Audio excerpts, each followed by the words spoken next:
സൂര്യ ഫെസ്റ്റിവലിലൊക്കെ കളിച്ചിട്ടുണ്ട്. അതൊക്കെ കളിച്ചിട്ടുണ്ട്. അതൊക്കെ ഭയങ്കര ജീവിതത്തിലെ ഏറ്റവും വലിയ അനുഭവങ്ങളിലൊന്നാണ്. കാരണം ഒരു നാടകം പോരാ, സൂര്യ ഫെസ്റ്റിവലിൽ ഇന്ത്യയിലുള്ള ഏറ്റവും നല്ല 10 നാടകങ്ങൾ 10 ദിവസം കളിക്കുമ്പോൾ ഈ 10 നാടകങ്ങൾ കളിക്കുന്നതിന് മുന്നേ 15 മിനിറ്റിൻ്റെ ഒരു ലഘുനാടകം കളിക്കുന്നുണ്ട്. 15 മിനിറ്റ് ആയാലും അരമണിക്കൂറായാലും ഒരു സബ്ജക്റ്റ് ഉണ്ടാക്കിയാൽ റിഹേഴ്സ് ചെയ്ത് ഓക്കെ ആണെന്ന് വരുത്തണ്ടേ. ഒരു നാടകം അങ്ങനെ ഉണ്ടാക്കി വരാൻ എന്തായാലും ഒരാഴ്ച 2 ആഴ്ച പിടിക്കും. അപ്പോൾ 10 നാടകങ്ങൾ കളിക്കുന്ന ഒരു 12 13 നമ്മൾ ഉണ്ടാക്കി വെക്കണം. ഇത് ഉണ്ടാക്കാൻ വലിയ ബുദ്ധിമുട്ടുള്ള കാര്യമില്ലേ. അങ്ങനെ ഭയങ്കരമായിട്ട് മാനസികമായിട്ട് എല്ലാ രീതിയിലുള്ള എന്താ പറയുക, എല്ലാ ശാരീരികമായിട്ടും മാനസികമായിട്ടുള്ള വല്ലാത്തൊരു അവസ്ഥയിലേക്ക് പോയിട്ടൊക്കെയാണ് ആ നാടകങ്ങൾ ഉണ്ടാക്കിയത്.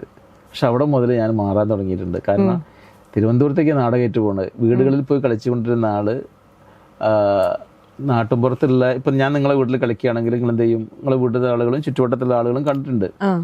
അപ്പോൾ നിങ്ങൾ പറയും ഞങ്ങളെ ചെറിയ ക്ലബിൻ്റെ അല്ലെങ്കിൽ ഞങ്ങളെ റെസിഡൻഷ്യലിൻ്റെ ഒരു പരിപാടിൻ്റെ അന്ന് നിങ്ങൾ വന്ന് കളിച്ച നാടകം ഒന്നുകൂടെ വന്ന് കളിക്കുമെന്ന് ചോദിക്കും. അപ്പം അന്ന് കൂടുതൽ ആളുകളുണ്ടാവും. അപ്പം എനിക്കൊരു പ്രൊമോഷനായി.